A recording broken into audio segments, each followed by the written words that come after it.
All right, well, good morning, everybody. I think we're gonna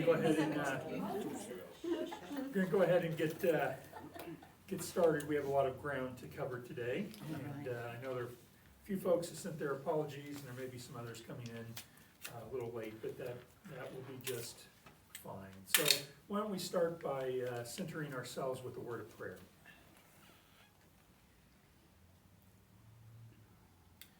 Loving God, we thank you for this day and the sunshine and the rain and all of the goodness of your creation. We ask your presence to be with us during this time of study and conversation, that you might guide those discussions, that you might guide our thoughts and open our hearts and our minds and our spirits to all that you have for us in this your word. It's in Jesus' name that we pray. Amen. All right. So, as I mentioned, there's a lot going on in these few chapters, and so we're going to try to hit some of it today. And I want to leave a little bit of time at the end for stuff that I didn't focus on that you might have questions about, so we can talk about it. But before we get into that, we had some conversation last session about the Jewish diaspora and the movement of people of Jewish heritage and faith to different parts of the world, and how were all these synagogues and all these places that Paul was visiting that seemed so far away. And so have a little bit of information for you today. On one side of your little handout, there is a map very generally showing some of the movement of Jewish people in the 1st and 2nd centuries AD, so roughly about the time that Luke is writing the accounts of Acts. But I also found some information online that I'll just share with you because it's helpful to kind of understand some of what's going on. And it reflects on some of the things that are going on in our world today. So the first significant Jewish diaspora, and diaspora just refers to a community that's removed from its original location. The first significant Jewish diaspora was the result of the Babylonian exile of 586 BCE. After the Babylonians conquered the kingdom of Judah, part of the Jewish population was deported into slavery, and they were held there in Babylon for about 50 years until Cyrus the Great permitted them to return home. And while many of them did, a big chunk of that Jewish community remained in Babylon, probably had married into, and that's right, had a place to live or a place to work or whatever. So there's a community there in of all places, Babylon. But the largest, most significant, and culturally most creative Jewish diaspora in early Jewish history flourished in Alexandria, Egypt, where in the 1st century BC, 40% of the population was Jewish. So that's kind of surprising. You wouldn't immediately make that connection, but It's Greek, Egypt, isn't it? well, Hellenistic, yeah, but It's not where they've been slaves, necessarily. no. And Alexandria was considerably closer to home than places like Babylon. The Jewish diaspora in the Second Temple period, runs from 516 BC until 70 AD with the destruction of the temple. The diaspora in that period of time was created from various factors, including through the creation of political and war refugees, enslavement, deportation, overpopulation, indebtedness, military employment, and opportunities in business, commerce, and agriculture. So that sounds an awful lot like what's going on right now, what's gone on in, you think about in the last, even in the last 100 or 200 years, just big groups of people moving for various various reasons. So around the 1st century, an estimated 5 million Jews lived outside of Palestine. About 4/5 of those were within the Roman Empire. But they looked to Palestine as the center of their religious and cultural life. Diaspora Jews thus far outnumbered the Jews in Palestine even before the destruction of Jerusalem in the year 70. So there were more Jewish people living outside of Israel than lived in Israel, which obviously is still the case today. But yeah, even at that relatively early stage, that movement has taken place. So that gives a little context and insight into why there were all of these synagogues and Jewish communities in places that we might not expect them to be. But certainly there were enough Jews living in other parts of the world that it was represented on some level that Paul and his companions are sort of able to tap into. All right, so that is just a little bit about the population disbursement of the Jewish people at this time. So we're looking at chapters 16 through 18 today. And what I would like to do is have a few quick notes about stuff at the beginning of chapter 16. I want to talk about the episode of Paul and Silas at Philippi, which is later in 16. In chapter 17, I want to talk about Paul in Athens. And in chapter 18, I want to look at Paul in Corinth. And then, as I said, anything else that's jumped out at you that you want to bring up and talk about. I certainly have had to skip significant sections, and don't want to overlook anything. So if you turn to chapter 16, which is page 171, the first few verses of chapter 16 are introducing a new character to the story. This is Timothy, that Paul has kind of taken under his wing as his traveling and ministry companion. Why would Timothy have been an attractive option for Paul? What do we know about Timothy? We said here he's a Christian.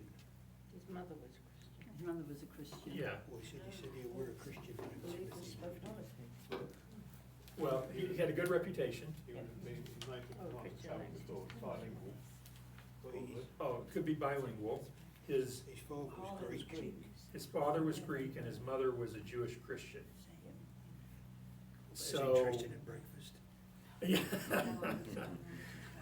But, so he had credibility, probably with sort of any sort of community that they might go into. That he can pass as Greek, Yep. he's Jewish, but he's also Christian, and all of that. So what does Paul make him do before he can go on the journey? Circumcised him. Now that's kind of interesting because in the previous chapter, there was the whole conversation about not necessary for people to do that. I haven't really found any information that sheds a ton of light on why or why not that was important to Paul. Anybody have any thoughts about why that may have taken place? Presumably he wasn't circumcised because his father was Greek, Yeah, and so his father would have said no. yeah, Yeah. Yeah. But the table turns, doesn't it? Because in fact, it's his mother that would have wished him to be circumcised. yeah. Yeah. And she, she is the dominant person in that part. Yeah. Well, She but I mean, wasn't but at the apparently time he of his wasn't, birth, yeah. presumably, was she? She was Jewish, wasn't she? Yeah, she said she was a wasn't Christian that and dominant at the time of his birth. Well, no, but to insist on his being circumcised then. But her historical background, Yeah, there was an expectation yeah, that on Oh, yeah. the sixth day he would Yeah. be yeah, circumcised. yeah. So one questions, actually, where was he born? Yeah, That might have had something That- to do with it, Yeah. could be. you know. So in any event, so Paul and Timothy are off. Timothy, of course, is referenced in some of Paul's letters. So you can kind of get the backstory on their relationship through reading some of those. So they travel through Galatia and Phrygia, but were forbidden by the Spirit to preach in Asia, the text tells us. Didn't come earlier. When I read that, I was like, Yeah, yeah. it's kind of odd, isn't it? Yeah. Yeah. And what's really odd is that we know that at some point, Paul started churches in that area. So it doesn't ever kind of come around to the story where the Spirit says, oh, now it's okay. So it's an interesting detail that's thrown in there that won't let them preach. They travel through there, can't preach until they, Well, you might have had bad news about that they wouldn't be received there, being walled off. I mean, it's tough. You don't hear much about places that he wasn't successful. You hear this is a success Yes. story, isn't it? what it is. And I think, I think the other interesting thing about, and if you look on the other side of your handout, there's a map of this second journey of Paul's. And you can, kind of in the center, you can see the Antioch in Pisidia, which we talked about last session. And then there's a long stretch of it over to Troas, where doesn't really show much, there's no story that goes along with that section, and so that is what this particular reference is to, that they move through that area, but yeah. Sorry, can I just ask, in verse 10, Mhm. suddenly we've got "we" got ready. I'm getting there. Oh, sorry.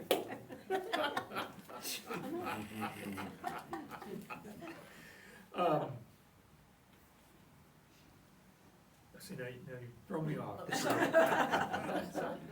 Oh, him a googly. All I was gonna say is that, that reading through these chapters, talking about just his physical movement, this is a substantial journey, multiple thousands of miles. For many years. Yeah, would have taken an immense amount of time, and we have these stories we can read in 10 minutes that account for this whole thing.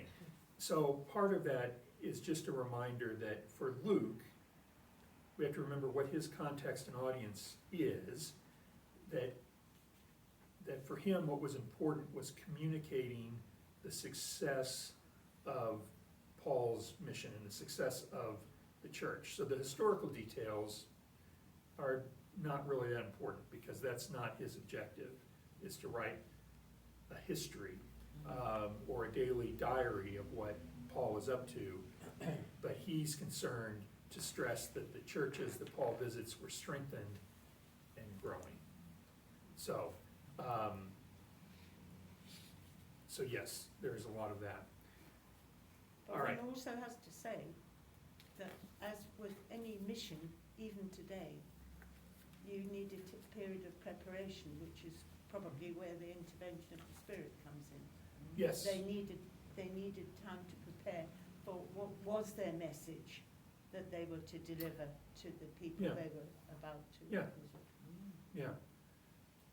part of the process Mm. of the work they're doing. That's right, that's So I right. think Timothy might have been useful to Paul as someone who perhaps knew what went down well in these far off places. What they've been, I mean, perhaps, yeah, I what mean, we sort don't, of approach to make. yeah, Because though he said he was to preach to the Gentiles, he didn't have that much experience of them as far as we know beforehand. Yeah. I presume he spoke Greek. yeah, yeah. They must have travelled very light, mustn't they? It wasn't a big. I suspect they did, yeah. I mean, a lot of, there will be references, some in Acts, some in some of the letters of Paul, they would come into a community and essentially live there for a period of time and work and,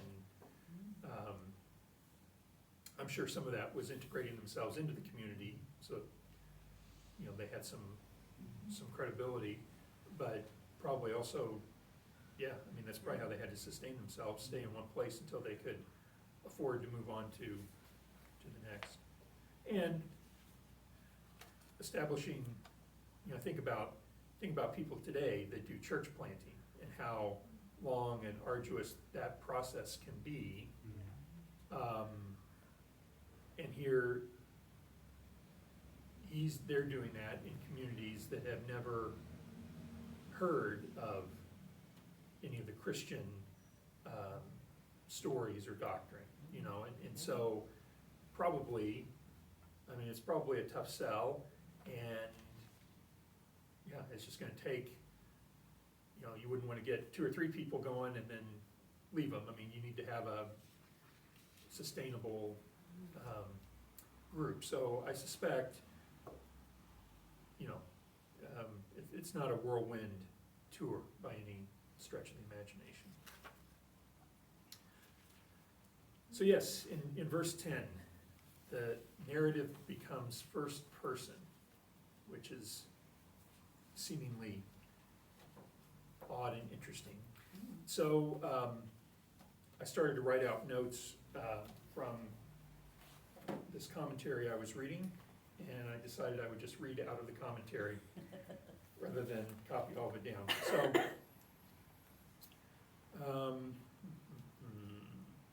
as this section ends, without warning, we note a startling shift in Luke's manner of narration. Use of the first person plural begins in chapter 16, verse 10.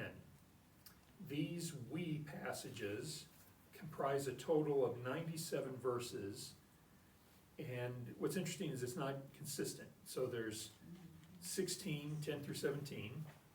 There's 10 verses in chapter 20. There's 18 verses in chapter 21.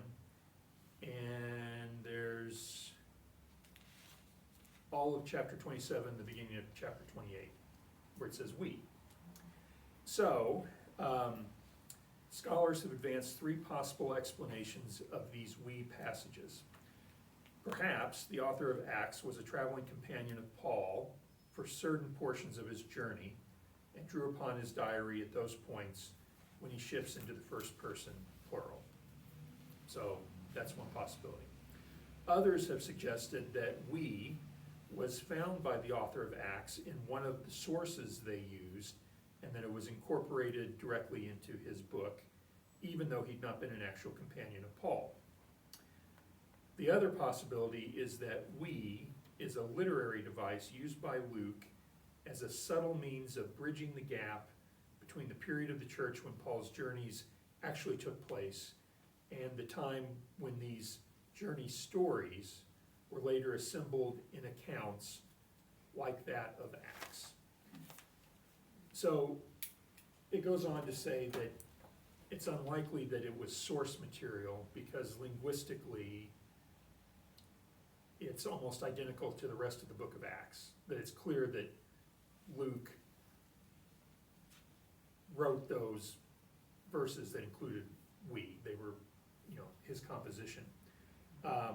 So it's unclear if he was around for obviously it was parts of it because their section will go in and out of that sort of narration. And it could be that Theophilus and his community who would have been reading this would have known that Luke was on these journeys. Maybe that's why Luke was commissioned to write the gospel and write the book of Acts. Or it could be for some, as I said, a literary device of some sort, trying to make it more relatable. Is there any evidence that Luke was from Macedonia? And that was him giving the suggestion? That's what I was taught when I first came across this in Sunday Yeah. school. I don't know. I will have He to. met this guy called Luke.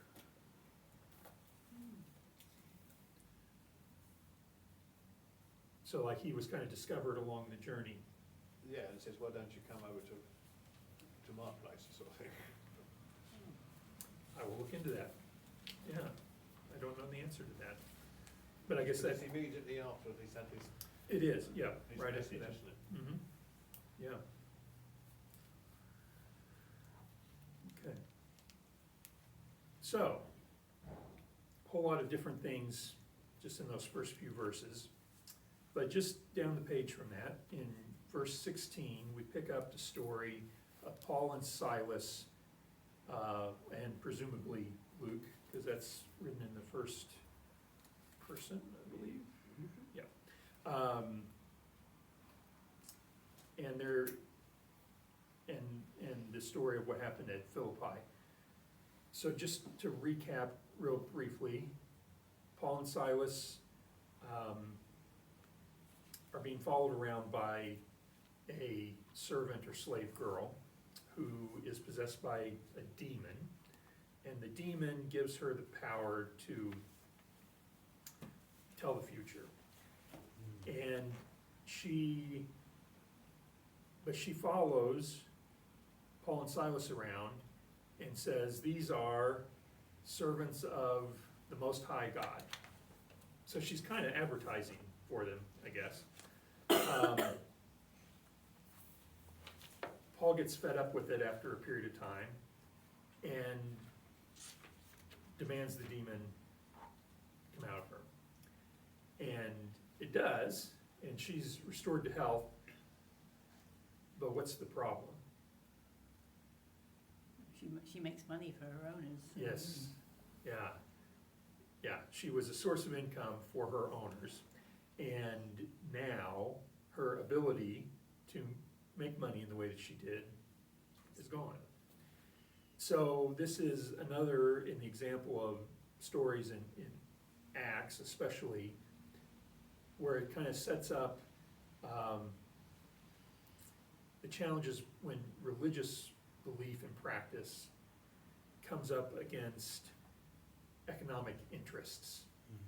And I mean, I think if we think back, if you were with us in the study in the spring, in whatever it was, 3rd or 4th chapter of Acts, when Ananias and his wife don't put all of their money into the common pot, and yeah, it doesn't go well for them. There's other stories we can pick out as we go along where the reaction against, be it Paul or perhaps Peter or any of the other disciples, the reaction against what they're preaching comes at least partially from economic interests. That, well, that's nice, but if I believe that, then I have to either give this up or challenge this, or this changes. So that's just kind of one of those themes that runs under some of these stories. But the other half of the story is the owners bring charges. The owners of the slave girl bring charges against Paul and Silas, and they're thrown into prison. Ironic, because the liberators become the imprisoned in that way. They're whipped first, aren't Huh? they? They're whipped first, and then They're flogged, they're stripped, and they're whipped. and they're put into prison, and they're chained, and they're put in stocks, and there's no way they're getting out. And so, first of all, what do they do when they're in prison? What are they doing? Sing hymns. Yeah. Pray. Praying. Yeah, so even in that, they're witnessing to these other, because it makes a point of saying the other prisoners listen to them. So even in that context, they're doing their missionary thing. And then there's an earthquake, the doors to the prison open, and the chains fall off, and, well, what happens? What's, The doors open, The jailer thinks they've escaped and he goes to kill himself. yeah. And then Paul tells him not to, because Yeah. they're still there.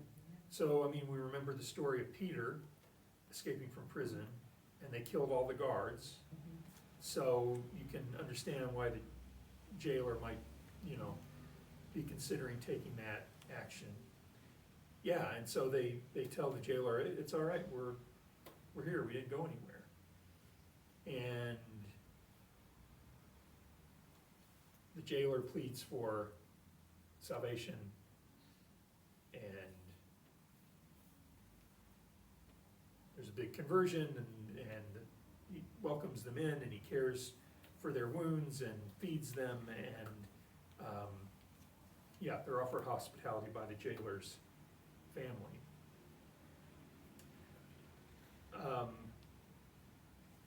Think about the risks to that jailer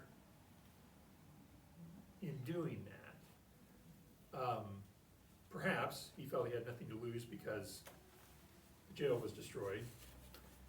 But again, thinking about that story with Peter and the way that the soldiers and the jail officials were interrogated and treated and eventually executed because Peter got out.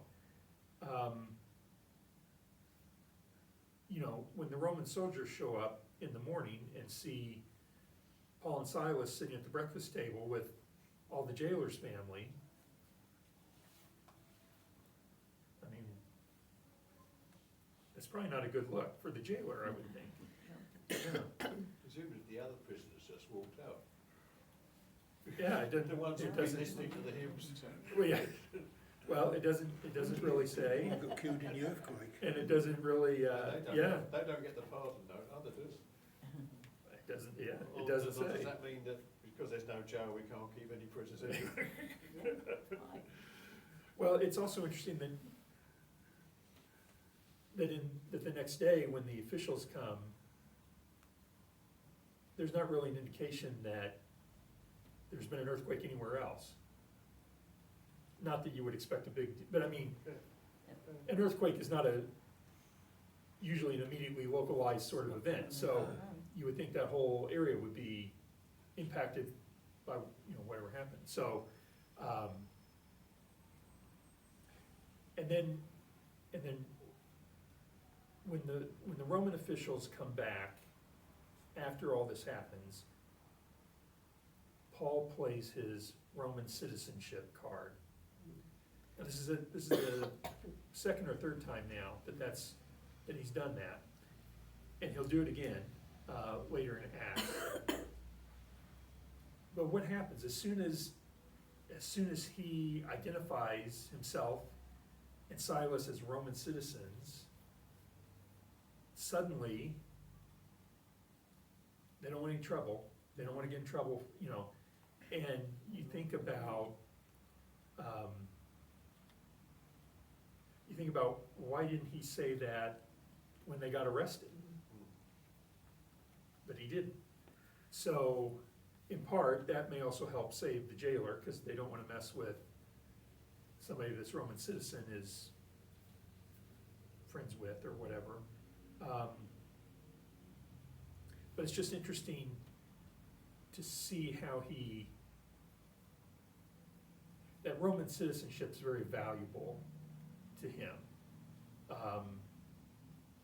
because of different things that it will get for him. We'll see eventually that's how he gets himself to Rome, even though he's under arrest, he can demand, appeals to the, highest level.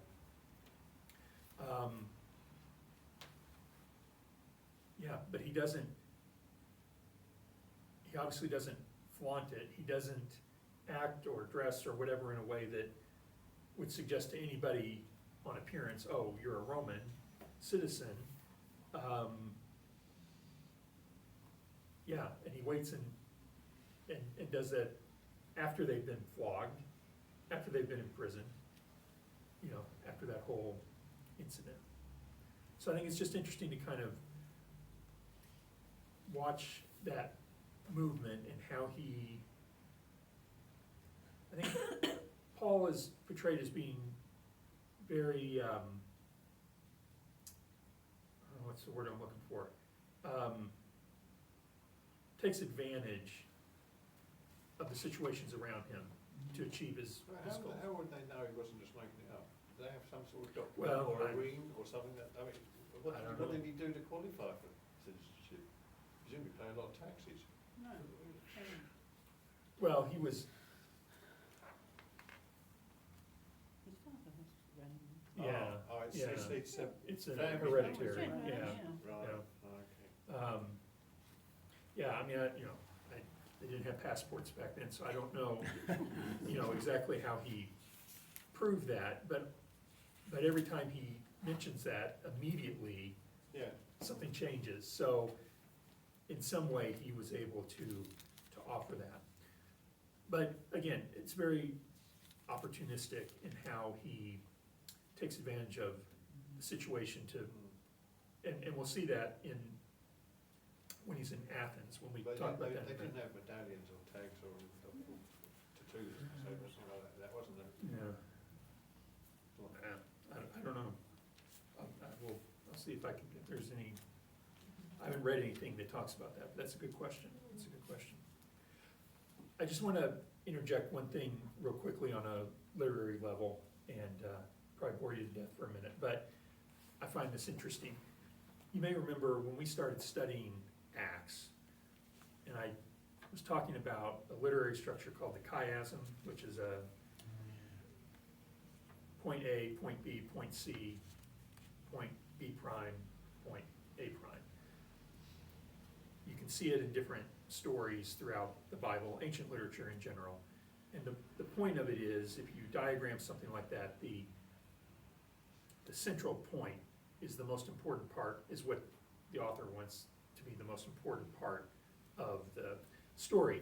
And so if you really get into that, there are a number of scholars who have done this huge chiastic structure that's all of the Gospel of Luke and all the Acts of the Apostles. And so the one thing it does is that the point that it comes to is the ascension of Jesus. That, if you go by that, that is Luke's primary focus. But the other thing that it does is it winds up pairing stories in Luke with stories in Acts. And so this particular story in Acts is paired with the story in Luke 8, which is the Gerasene demoniac. So Jesus is in the land of the Gerasene, and he encounters this demon-possessed man who kind of runs wild outside of the city, and he casts out his demon and casts it into a herd of swine, who then all jump into the lake. And again, religious event up against economic interests, because the people are mad and ask Jesus to leave because he got rid of a whole herd of valuable livestock. But anyway, when I was in seminary, my final paper in my Luke and Acts class was on this passage from Acts, and so I have all kinds of information for you. But here's just a few of the similarities between those stories. I just think it's interesting to lift up. So in Acts, Paul and Silas are stripped before being flogged. In Luke, the demon-possessed man is naked. In Acts, Paul and Silas are chained and placed in prison stocks. In Luke, the man is supposed to be kept in chains and stocks. In Acts, Paul and Silas were freed by the earthquake. In Luke, the demon-possessed man is able to free himself from the chains and the stocks. The demon-possessed slave girl in Acts identifies Paul and Silas as slaves or servants of the Most High God. The demon that possesses the man in Luke identifies Jesus as the Son of the Most High God. Paul and Silas are later asked to leave Philippi.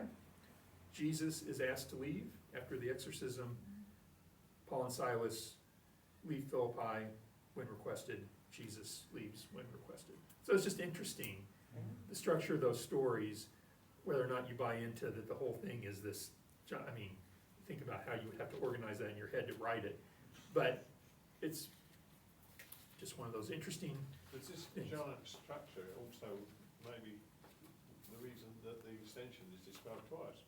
Yes, yes, because it ends It's like the Gospel of Luke plateau and at it the starts, top. that's it. Yeah, that is the central, yeah, that's why, yeah. So it's, if you read, so the Gospel of Luke ends with the Ascension.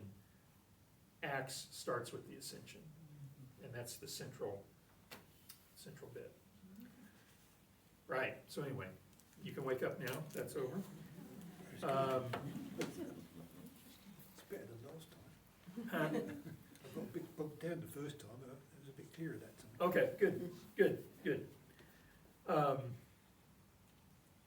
All right, so we jump ahead a little bit. In chapter 17,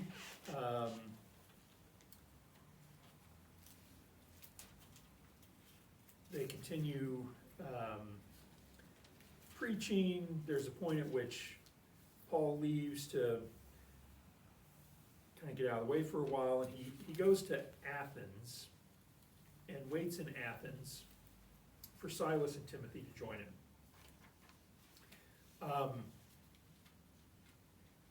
I don't know if this story strikes anybody else. This is one of my favorite stories in Acts. Well, let me just, any comments or questions about it before I jump into it? I think this is really interesting because it demonstrates, again, Paul's opportunistic way. We think about the other instances of sermons and speeches that we have from Paul, even going back to the ones from Peter at the beginning of Acts. And most of those speeches rely upon a recitation of the whole story of the Jewish people, culminating in the resurrection of Jesus as the point for this Reformed Jewish faith or new faith, whatever we want to call it. And but it all kind of relies on these scriptural stories and traditions. Well, Paul comes to Athens. I mean, what do we know about ancient Athens? What's our vision of it? Well, let me say it this way. My vision of it is, it's all of these really super intellectual philosophers who, gather each day to debate, all these philosophical. Homer democracy. Yes, yeah. It was Yeah. quite cosmopolitan. Very wasn't it? cosmopolitan. Yes. Yeah. There would have been people coming from all sorts Yeah. of places to come and debate, Yes. Oh, I've heard so-and-so's there, and I'm gonna go and Yes. debate with him, whatever. Yeah. And the tradition of people like, Socrates this would have been his venue, as well as, I'm going blank now on my other Greek philosophers, but that, that's Aristotle, yes, thank you. This is kind of the arena now. But you also had the Stoics who, really quite wacky at the top. Yes, yeah, Weren't the Stoics ones who sat in tubs or something? Oh, there's all that stuff. They would do Yeah. things like that, wouldn't they? yeah, well, I mean, there's a whole variety of different, you know, but like I said, I mean, cosmopolitan, I think that's a good way to define it. It was a very, especially for that time. I don't know necessarily that they were all progressive in the way we think of like progressive in a political sense, but just, they probably weren't having these kinds of conversations in Jerusalem or Lystra or Philippi. This was the big show. And so some people hear Paul and think, oh, this is a new philosophy, this is a new ideas, you need to come and, you know, debate this. And so he goes to the Areopagus. The Areopagus was a plaza that was just below the Parthenon. If you've ever been there, there's really just kind of a flat place where the Areopagus was. But that was where they came to have their debates and discussions. And so his whole speech, he relies on their logic and their understanding. He doesn't quote scripture. He doesn't, he talks about God, but in relationship to their understanding of, you know, the panoply of gods that they worshipped. And in particular, the one altar that he came across that was to an unknown God. That's their insurance policy. Yes, yes, exactly. Very nice. Just in case they miss anybody one. out. Exactly. And that's typical Athens, isn't it? Well, you'll find that probably you'll find that anywhere else. Yeah. They want to cover all the bases. And so he basically says, that God that you don't know is the God that I know, and is the God above all the other gods. And so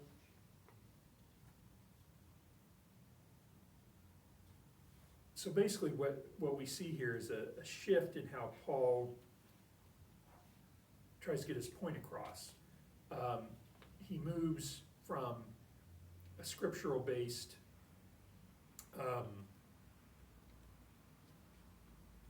process, a scriptural based series of logical arguments that culminate in Jesus. And he appeals to what we would call natural theology. You know God's real because you sense it. You see things in the world around you that can only exist because there is this higher power, right? And that's kind of what Paul's saying is, you know that there's this most high God because there's things out there you can't explain. There's things out there that you don't understand. And the idea is the observation of the natural world can be a forerunner to faith. That through observation of different things, again in a logical sense, you deduce that there must be something at work. All right? So that's kind of his approach. And it goes well until what happens?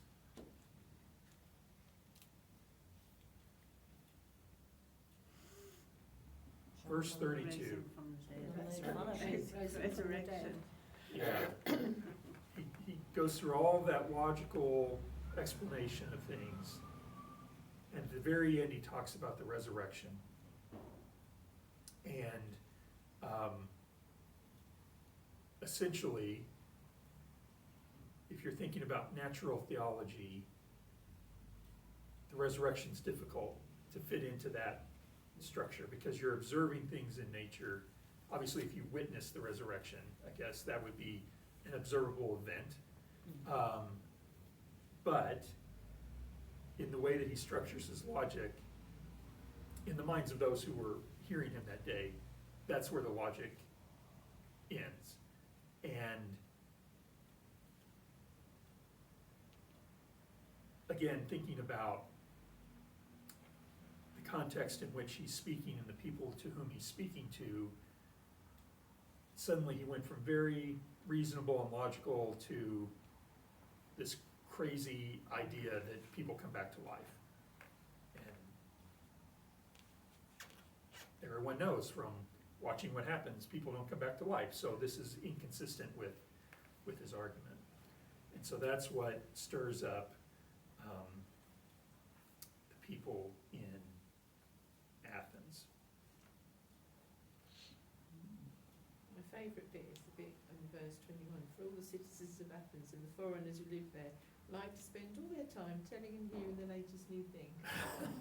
They like to Great. spend their time hearing the, yeah. There's TikTok. It sounds like a very,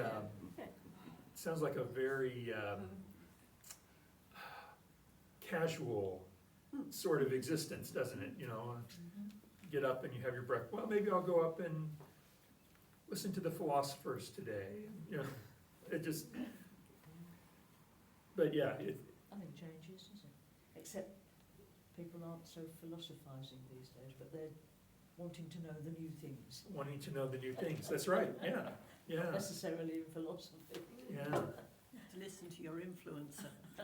Yes. Indeed. Yeah. Yeah, it's not a little plaza in Athens, it's an app on your phone, and there are a lot of people on those apps that don't make a lot of logical sense, but that's, but there were probably some minor league debating societies as well that worked their way up, so. But the other thing that I think is interesting about this, we talked last time about the episode in which, I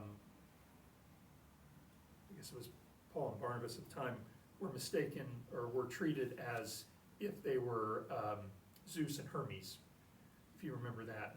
And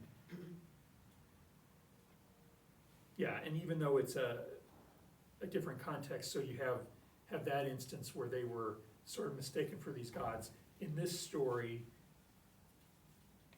Luke writes it almost as putting Paul up as like a Christian version of Socrates or Aristotle, that he's the great philosopher and orator of his time in the Christian tradition. So you can kind of see some of what Luke's doing to appeal to Hellenistic readers who would certainly recognize what's going on in Athens, and then be able to say, oh, well, Paul, he went in and he, made these arguments. So I think it's also another way of making connections with the reader and with their context. Okay. Sorry to keep bouncing around, but there's a lot to cover. In chapter 18, Paul is in Corinth.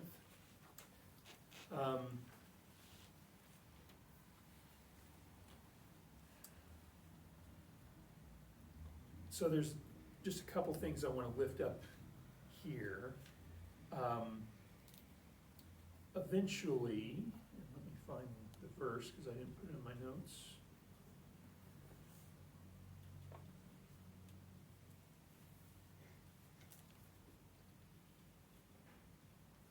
Okay, in verse 12, there's a section in there essentially about the Jews in Corinth trying to get Paul arrested and put on trial. And Gallio is the Roman governor of that area. And Jews get together and they get Paul and they take him into court. And the upshot of it is that Gallio basically says, this is a religious argument, I'm not dealing with it, you take care of it. Does this episode... Huh? Who said that before? Yeah, exactly. It very much mirrors in a short little bit Jesus and Pilate, I think. Pilate sort of made the same arguments to the Jews that this is not, I don't care what he says and you say, I mean, that's your problem, not mine.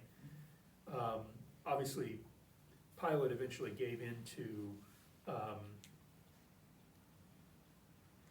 peer pressure and convicted Jesus. So anyway, so I just picked that up, that's kind of a parallel.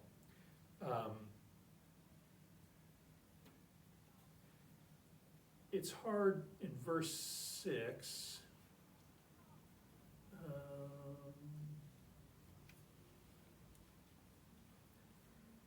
When they opposed him and said evil things about him, this is Paul, he protested by shaking the dust from his clothes and saying to them, if you are lost, you yourselves must take the blame for it. I am not responsible. From now on, I will go to the Gentiles. That's not the first time he said that either. But again, I think that must be his trump card to play when he's fed up with resistance from the local Jewish faithful. But again, we'll see him in the next chapter back in a synagogue again. So I mean, he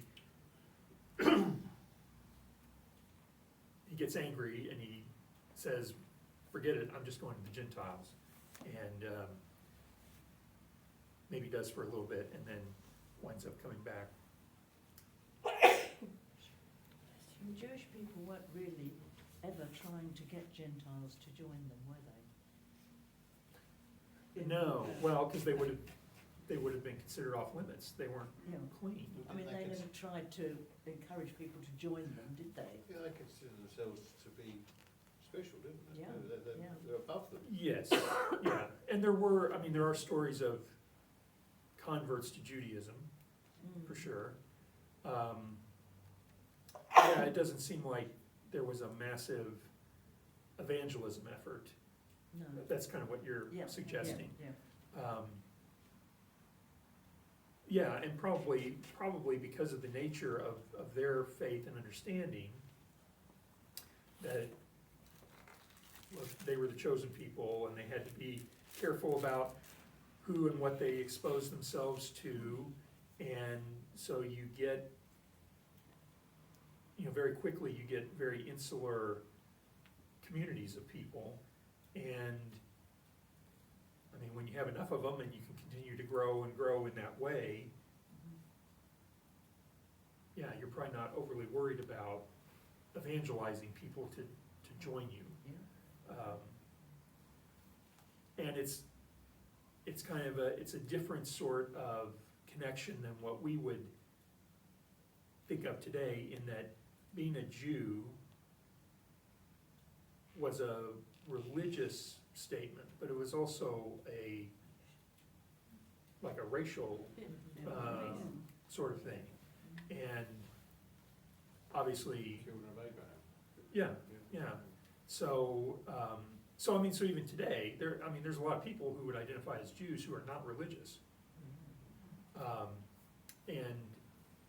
And so it's kind of a tricky title to All put on the someone. synagogues would all had the scriptures in Hebrew, wouldn't they?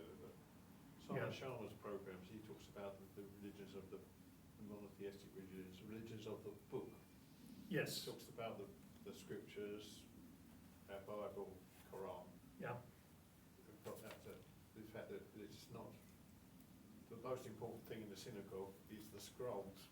yes, Even though in all these diaspora, they always worshipped in the same, mhm, in the same area, and being able to read it was what they called the Yes. scribes, weren't They they? often took their scrolls with them, didn't Yes, they? The but rabbi would take being, the scrolls with him.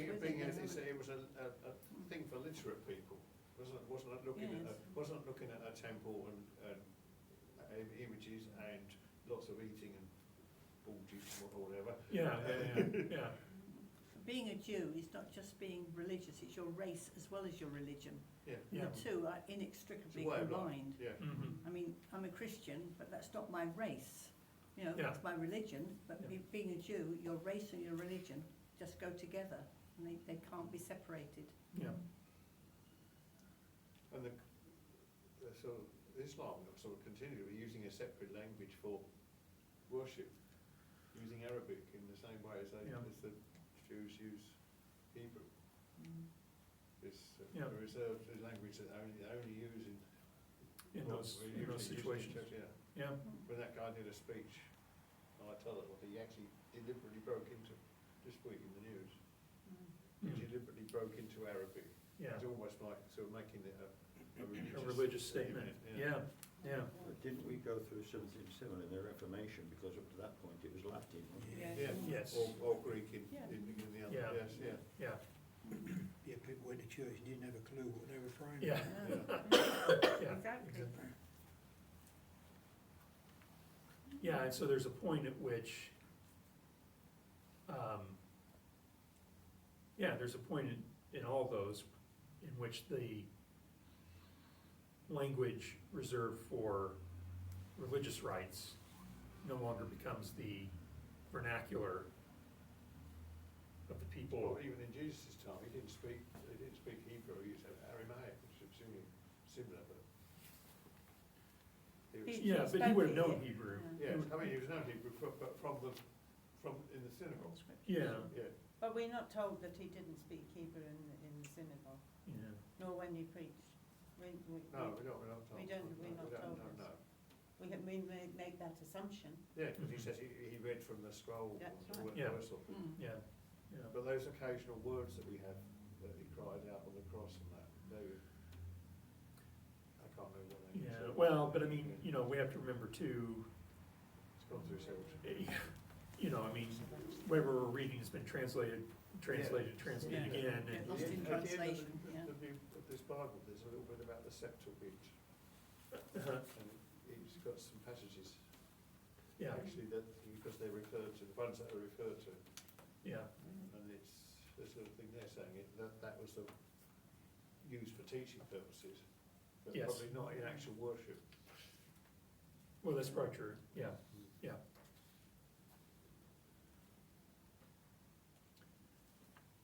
My last point today,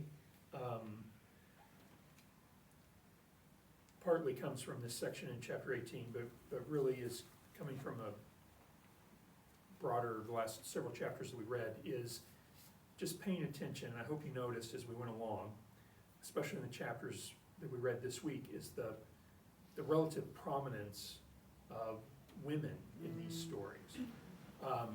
From last time, you know, we had Mary, who was the mother of John Mark, who obviously was a woman of some means, that had her own house, that had a house servant, who we also heard the name of, Rhoda, which is a bit unexpected. In chapter 16, they meet Lydia, who also seems to be a wealthy, independent businesswoman of some sort.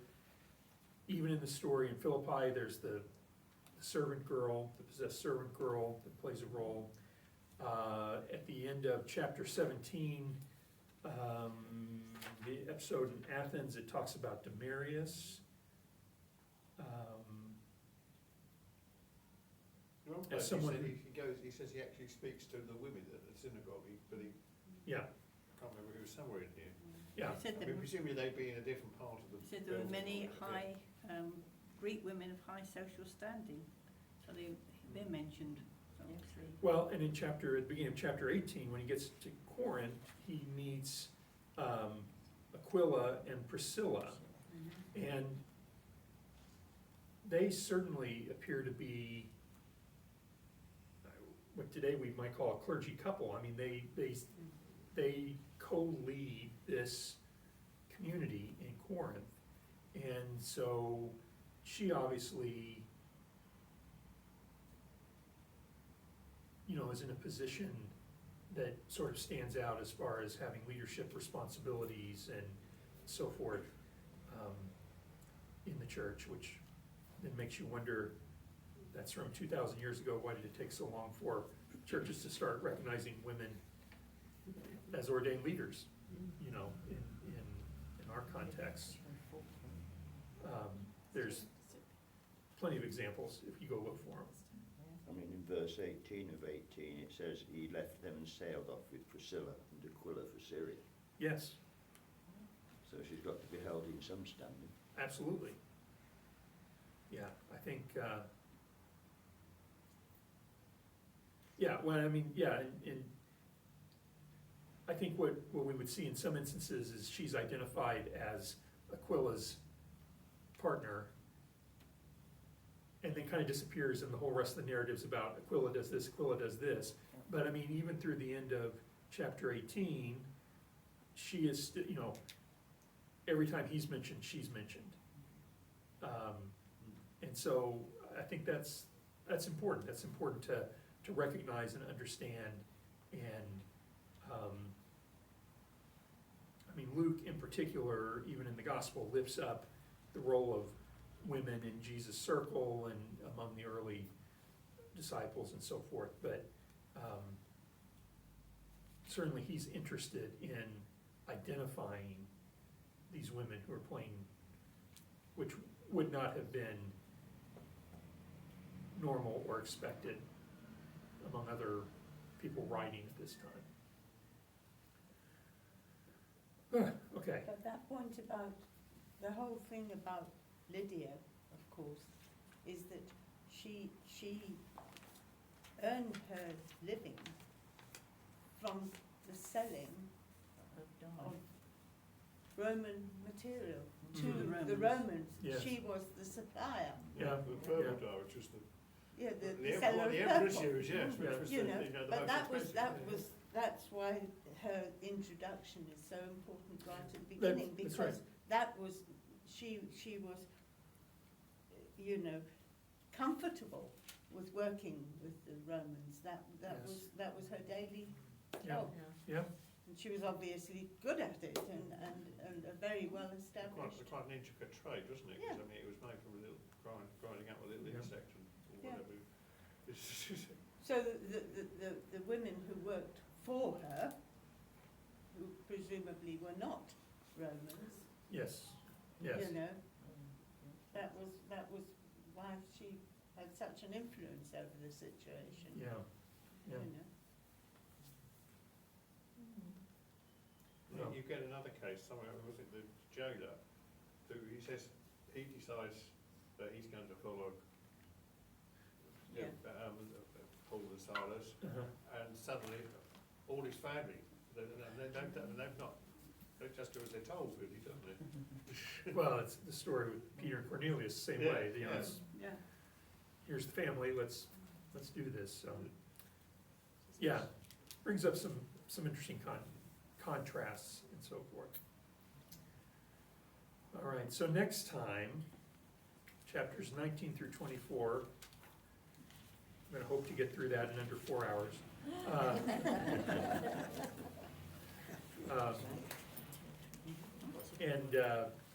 So we will close with a piece of music again today. I was trying to think of an appropriate song to end our time with, and the one I picked is an American spiritual, and I'm not sure what the inspiration for it is, if it has any connection with Acts or not, but it's the song Down to the River to Pray, which some of you may be familiar with. But immediately in thinking about that title, I thought about that story with Lydia, because they're on their way to pray and they meet Lydia down by the river. And that's the whole connection here, I guess. But if you also listen to, traditionally the first time the refrain is sung in this song, it's addressed to sisters. So maybe that fits in with our thinking about some of the women in the book of Acts. So this is Down to the River to Pray.